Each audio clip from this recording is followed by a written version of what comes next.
y O'Donnell. Un tutorial para tiempos complejos.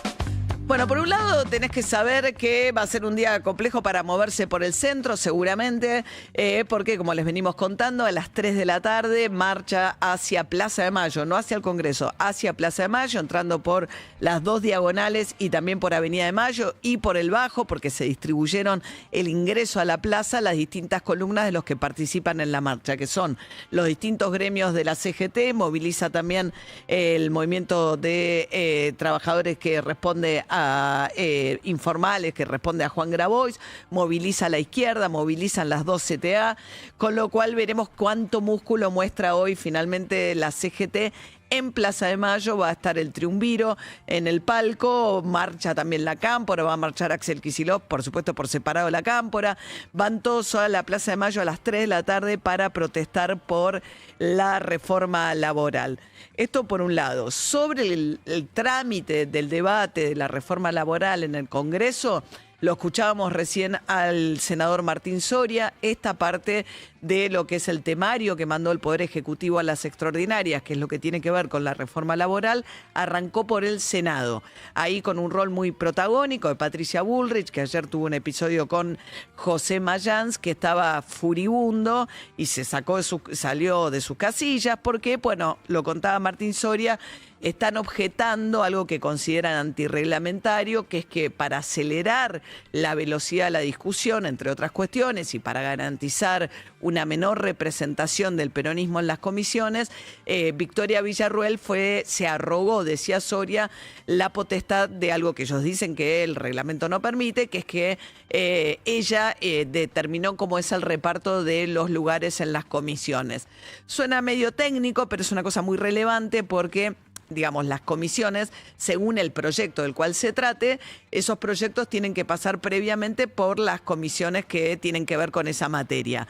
Le toca muchas veces, las autoridades de la Cámara deciden si un proyecto avanza rápido o lento. Bueno, por ejemplo, mandándolo a muchas o a pocas comisiones, mandándola a las comisiones donde tienen mayor número. La comisión es la que de alguna manera tiene la llave de la velocidad a la cual un tema tramita en la Cámara de Diputados o en el Senado, o incluso a veces la duerme un tema. ¿Se acuerdan? José Luis Espert, durante los 2 años en los que Milei gobernó sin presupuesto, José Luis Espert era el presidente de la Comisión de Presupuesto y Hacienda, esto en la Cámara de Diputados, y no ponía a funcionar la comisión.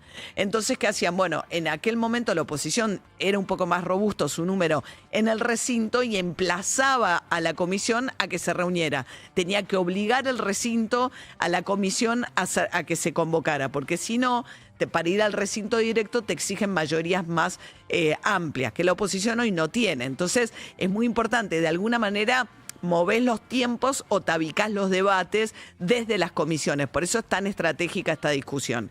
Lo que nos decía recién Martín Soria desde el punto de vista del peronismo es que lo que pasó en el Senado es que los llevaron puestos y que hicieron algo antirreglamentario. Esto probablemente, más allá de las discusiones que se van a dar judicialmente una vez que la ley se sancione, si es que se sanciona tal como está, es probable que esto pase, respecto de si no viola, por ejemplo, el derecho a huelga, porque una de las cuestiones que establece son servicios mínimos en una gran cantidad de sectores de la economía. Entonces, más allá de los planteos judiciales respecto de si no avanza sobre garantías que están en la Constitución, va a haber una judicialización respecto del trámite que está teniendo la reforma laboral, esto en el Senado. Yendo a la Cámara de Diputados, en la Cámara de Diputados ayer, el gobierno tuvo un triunfo, pero tuvo un traspié. Tuvo un triunfo porque tuvo media sanción del proyecto de presupuesto, que casi tal como lo había enviado al Congreso Nacional. Nuevamente hay un recorte fuerte de obra pública, se avanza en la quita de subsidios, hay un desfinanciamiento que es dramático para el sector científico, la educación, el sistema universitario también vuelve a tener una pérdida de participación como ha tenido todo este tiempo, se pierden los objetivos de ir incrementando o garantizando un piso mínimo de presupuesto para la educación, para la ciencia, se mantiene todo el tema del recorte de los jubilados que lo padecieron porque está congelado el bono. Bueno, todo eso, el proyecto que mandó el Ejecutivo quedó sin alteraciones. Pero Había un capítulo dentro de la discusión donde la oposición que acompañó al oficialismo para aprobar en general el presupuesto, en un capítulo en particular se dio vuelta. Ese darse vuelta de los, por ejemplo, diputados de la provincia de Catamarca, peronistas, o de la provincia de Salta, que habían acompañado al oficialismo para darle un presupuesto, cuando llegó la discusión de un capítulo en particular, que era el capítulo 11, se dieron vuelta y se juntaron con la oposición, con el resto de la oposición, y eso hizo que se cayera el capítulo 11. ¿Qué tenía el capítulo 11? Dentro del capítulo 11 el gobierno había dispuesto la derogación de las leyes vinculadas al financiamiento universitario, a la emergencia pediátrica y a la emergencia en materia de discapacidad. Esas leyes que, ¿se acuerdan que el Ejecutivo vetó, el Congreso insistió y luego el Ejecutivo las aplica muy parcialmente, pero de todas maneras están vigentes? Para darlas de baja y no tener que asignarle esos presupuestos, había mandado al Congreso el Ejecutivo este proyecto que dentro del presupuesto derogaba estas leyes. De nuevo, ahí había una discusión del tipo reglamentaria, si vos podés dentro de una ley de presupuesto derogar otras leyes, pero más allá de esa discusión, lo que pasó fue que querían derogar esas leyes y eso no pasó, porque en esa votación el oficialismo la perdió. Ganó la votación en general y perdió esa votación, con la cual tuvo una votación medio agridulce, con un agregado. El PRO había acompañado al oficialismo, a los libertarios, en la discusión parlamentaria aprobando la media sanción del presupuesto. Venía todo bien hasta que cuando se cae ese capítulo incluía algo más. Incluía también la garantía de que del Poder Ejecutivo Nacional iba a pagarle a la ciudad de Buenos Aires, gobernada por Jorge Macri, el primo Mauricio Macri, lo que le debe la coparticipación, que es un fallo que perdió ante la Corte Suprema de Justicia de la Nación. Pero lo que pasó fue entonces que el PRO había acordado que iban a ir juntos en estas votaciones y que le iban a garantizar la plata por presupuesto a Jorge Macri. Como lo mandan al capítulo 11, que tenía todo esto otro, se termina cayendo. De hecho, pasó algo curioso, que es que Cristian Ritondo, que dentro del PRO era el diputado de los más cercanos a los libertarios, termina furibundo. Todo esto pasó de madrugada hoy. ¿Qué decía ayer Cristian Ritondo en el recinto después de la votación? Presidente, este bloque, el PRO, el que lo viene sosteniendo, como hasta recién, en las votaciones va a ir a la justicia a declararlo inconstitucional.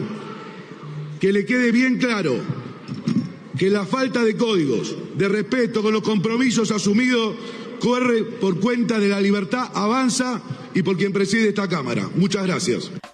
Ritondo, o sea, no hay nadie más cercano, digamos, es el presidente del bloque del PRO, de los más cercanos, íntimo amigo de Diego Santilli, digamos, fue el que promovió que fuesen en alianza con los libertarios en la provincia de Buenos Aires y demás, que el más violeta de los amarillos, que todavía estaban del lado amarillo, se recalentó y dijo esto ayer en el recinto, reprochándole a los libertarios falta de código y a Martín Menem también. Va a ir a judicializarlo porque lo que se votó también eran lugares en la Auditoría General de la Nación, que también es un lugar bastante codiciado y no le cumplieron al PRO el compromiso los lugares que le tenían que dar. Así que ayer dejó una astilla complicada dentro de la relación entre el PRO y los libertarios, que los libertarios están mucho mejor desde la renovación parlamentaria después de las últimas elecciones, pero necesitan aliados y necesitan del PRO en el Congreso Nacional que los acompañe. Así que eso pasó ayer, mientras que Milei iba a carajo a terminar el año con el gordo Dani y compañía. Ahí Milei, que viene respondiendo un poco a esto, que es volvió a la modalidad que si le preocupa la pintura en la cabeza, si se pinta o no el pelo melconian, no llega a los niveles de insulto de antes, pero volvió contra Lali, volvió contra Melconian, volvió con el periodismo ensobrado. La idea de que todo aquel que lo critica en realidad tiene un interés escondido, o es un fracasado, o es cualquier persona que plantea algún tipo de debate, nunca tiene buenas intenciones, sino que es gente ignorante, inútil, o en todo caso ensobrada. La discusión del momento, vamos a poner primero el Pichetto de ayer en el recinto, Miguel Ángel Pichetto, viene insistiendo con la idea de que más que discutir la reforma laboral, es un momento para discutir también el impacto que está teniendo sobre el empleo, y particularmente el empleo registrado de calidad que se destruyó en este tiempo, a un nivel que nunca coincidió periodos de crecimiento de la economía con destrucción del empleo formal. Nunca. Y siempre hubo mayor crecimiento del empleo en momento de crecimiento de la economía, pero eso no se está verificando ahora. ¿Por qué? En parte por el tipo de apertura económica, las condiciones en las que se está haciendo. Porque uno puede plantear, de la misma manera se puede plantear, es cierto que hay que cambiar leyes laborales. Yo tendría a pensar que convendría algo que no está en la ley, que es fundamentalmente pensar regímenes diferentes para las pymes que para las grandes empresas. Es cierto que hay muchos convenios laborales que son muy antiguos, en un momento además en que la tecnología introdujo cambios muy grandes y demás. Y lo mismo se puede pensar sobre la apertura económica. Si era un régimen que tiene sentido, un régimen como el de Tierra del Fuego, que encarecía los celulares y que se sostuvo en el tiempo, de una manera que debió haber cambiado mucho antes, encareciendo celulares para todo el mundo a cambio de generar empleo en Tierra del Fuego, si eso no debió haber iniciado una transformación mucho antes, pero un contexto de apertura económica con China en guerra comercial con los Estados Unidos, siendo tremendamente agresiva, aumentando sus exportaciones, subvencionando las compras, pues te mandan gratuitamente los envíos de Shein, de Temu. Si una apertura comercial en estas condiciones, con el tipo de cambio como está, cuando vos todavía tenés cargas impositivas muy grandes para las empresas locales, ¿qué tipo de reglas de juego plantea para la producción nacional? Si vos no tenés que elegir, como le había planteado Paolo Roca, ciertos sectores estratégicos donde desarrollar producción nacional. Bueno, por un lado ayer planteaba esto Pichetto en el recinto. Ustedes juegan, les gusta jugar cerca de Estados Unidos, pero en realidad la política económica en la Argentina es más pro-China que americana. Y lo dicen los números fundamentalmente de las importaciones de las plataformas chinas Temu, Shein, Alibaba y también el muchacho Galperín, el héroe de muchos de ustedes, que está preocupado porque los chinos los van a pasar por arriba, porque están haciendo una política de dumping que es el control del mercado para luego poder subir los precios. Esta política nos destruye el empleo, nos destruye la economía. Bueno, después Milei empezó a hablar últimamente, él suele utilizar algunas de sus apariciones públicas para contestar un poco aquello que se debate, sobre todo en el mundo de la economía, de temas económicos. Ayer habló de esto extensamente ahí en Carajo. Si no sabés la economía, sí. ¿Qué es lo que pasa?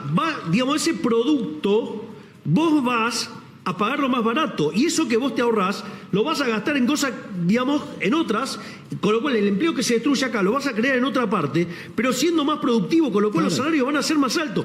Los tipos que son más abiertos al mundo, hay más competencia y tenés que producir mejores bienes. Exacto. Entonces tu calidad de vida sube. Mirá dónde estamos nosotros, somos el país más cerrado del mundo. Y tenemos ahí periodistas, son operadores, se dan cuenta, que son corruptos defendiendo. Sí. Aparte, a ver, esto es lo interesante. Si uno dice esto es inhumano, ¿no? Es interesante el argumento, sí. Porque cuando ustedes protegen, ¿a cuántos benefician? ¿A quién estás protegiendo verdaderamente? Ok, o sea, sí, claro. Estás beneficiando 3, 4 empresarios que cazan en el zoológico y estás perjudicando a 47 millones de argentinos. Claro. Bueno, después planteaba que como es más barato el bien, tenés más plata, que eso genera más trabajo, pero no explica tampoco en ningún momento lo que está pasando con la destrucción del empleo. Más de 200.000 puestos del empleo registrado, más de 20.000 empresas, un ritmo de destrucción de empleo en el sector privado registrado de más de 10.000 empleos por mes en los últimos 5 meses, todo según cifras oficiales. Habló particularmente de uno de los sectores más golpeados, que es el textil. Estás eligiendo beneficiar a alguien para arruinar a 47,5 millones de argentinos. Me encanta, qué sé yo, un caso de una empresa textil. Sí. Esa empresa vende en Chile el mismo producto a la mitad de precio. Claro. Entonces alguien dijo, no, bueno, pero es porque en realidad lo produce en Chile. No, lo produce en Argentina, lo exporta a Chile. Sí. Y en Chile cuesta la mitad de lo que cuesta acá. Dale, venía a defenderme eso. No vieron la cara. Sí. Evidentemente no ven la cara, boludo. Y allá no te funden. No, y encima la exporta, ¿viste? Sí. ¿Sabés qué pasa? Hay que fabricar la PlayStation acá. Mariano, anda a fabricar la PlayStation. Bueno, lo explicó el presidente de la Cámara de Textiles, Claudio Decher, en su momento, que hablaba de que que exactamente eso lo ponía como ejemplo contrario, que le costaba mucho más porque son más caros los impuestos. Entonces, que es un problema de los impuestos lo que hace que varíe el precio de un mismo producto en Argentina o en Chile, en el caso de los textiles. Pero bueno, Milei todos estos argumentos los desecha la discusión planteando. Después dice que Donald Trump es un héroe y es un ídolo, que es justamente que está planteando la discusión respecto de qué pasa con la producción norteamericana, que es de otra escala, obviamente, frente a la competencia china. Después Milei también aprovechó y contó un poco, a mí siempre me escucho con atención todos estos reportajes largos, porque más habla de cómo es su vida cotidiana, que es bastante particular en términos de, dice que usa los mamelucos, que a la mañana se levanta a las 8 de la mañana, que juega con los perros. En otras oportunidades ha contado que sufre de insomnio, que le cuesta mucho dormir, que utiliza unos somníferos para dormir, que no le gusta la comida, que no tiene ningún placer por la comida, que entonces ahora... Contó además que tiene fotofobia, entonces que le gusta trabajar con las persianas bajas, encerrado, que se había ido a la entrega del premio Nobel en Noruega con el mameluco, pues se había quedado trabajando hasta muy tarde con el mameluco, entonces que tiene 14 mamelucos, que usa un mameluco para jugar con los perros, que se llena de pelo, que después se lo cambia, y que ahora se está yendo. Los presidentes viven habitualmente en Olivos, en el chalet, que es como una casita, una casa con tipo medio antigua, que tiene una gran escalera, que tiene una planta baja, con el comedor y todo en la planta baja, el living, y después tiene arriba los cuartos y demás. La cuestión es que ese lugar, que es habitualmente donde viven los presidentes, él dice que no le interesa más, que ahora se va a vivir a un lugar más pequeñito, cerca de los perros, que es más oscuro y que le gusta más por eso. Ahora sucede que yo vivo en un lugar que tiene 28 hectáreas. Entonces me estoy yendo del chalet y me estoy yendo a una casita chiquitita cerca de donde están mis hijitos, para estar cerca de ellos, sí. Nada, me refaccioné una casita que había ahí y entonces después, si tengo que ir a trabajar, puedo ir a trabajar en jefatura, claro, o puedo trabajar en... Lo que pasa es que me cuesta más trabajar en jefatura porque, ustedes saben que yo tengo un problema, que soy fotofóbico. La oficina de jefatura tiene mucho más luz y entonces, la forma en que están las luces te jode. Sí, entonces me voy al otro que lo tengo todo con cortina negra, sí, y ahí me pongo a trabajar y me olvido de todo. Bueno, en la Quinta Olivos se le habla del predio grande que tiene la residencia oficial, entre otras cuestiones, ¿no? Después tiene la jefatura, es un lugar de oficinas donde Mauricio Macri trabajaba bastante ahí, y después tiene este otro lugar que es donde Milei dice que ahora se va a mudar. Pero habla también, me parece, es un presidente que mira números gráficos y que tiene poco contacto con la vida cotidiana, con cualquier aspecto de la vida cotidiana, ya sea la comida, el vínculo con los demás, y está encerrado en ese mundo en el que él cree que, que todo aquel que lo critica, y esto vuelve a quedar reflejado ayer en toda esta nota de carajo, es una persona malintencionada, ensobrada, estúpida o ignorante. Y así está bastante reflejado también dentro del presupuesto que manda al Congreso y cuáles son las prioridades, porque lo que Milei concluye de todo esto es que él no elige ganadores, sino que cada uno compite libremente. Y no es cierto, porque cada vez que manda al presupuesto al Congreso, elige ganadores y perdedores, como decíamos ayer, todos los días. Bueno, ahora está avanzando ambas discusiones que van a tener ganadores y perdedores del lado laboral y del lado de qué presupuesto se le asigna para el año que viene a las distintas partidas el año que viene. Uno tramita en la Cámara de Diputados, otro en el Senado. Hoy marcha a las 3 de la tarde de la CGT en la zona del centro de la Ciudad de Buenos Aires.